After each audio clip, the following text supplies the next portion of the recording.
দেখো বদমাস নিমেষের যে সরলতম মান নির্ণয় কীভাবে করছি দেখো। বলছে 24 ভাগ 24 কিন্তু 24 ভাগ 24-এর মাথায় রৈখিক বন্ধনী আছে, যেটা তোমাদের আমি আগেই বলেছিলাম। -24 ভাগ ব্র্যাকেট 24 4 + 10 ভাগ 2 - 3। দেখো আমি অ্যান্সার করছি, কীভাবে করছি দেখো। বলছে 24 ভাগ, প্রথমে কাজ করবো 24 কত হলো, তাহলে কত হলো 6, মাইনাস কত হলো, মাইনাস হয়ে গেল 24 ভাগ, এবার ব্র্যাকেটের কাজ করব। তাহলে ব্র্যাকেটের ভিতরে ভাগের কাজ করব।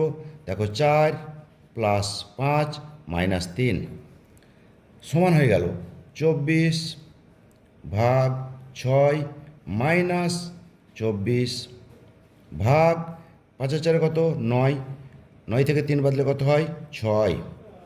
তাহলে সমান হয়ে গেল দেখো,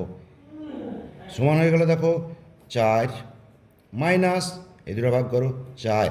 দেখো +4 - 4 সমান হয়ে গেলো 0। Answer option C correct answer.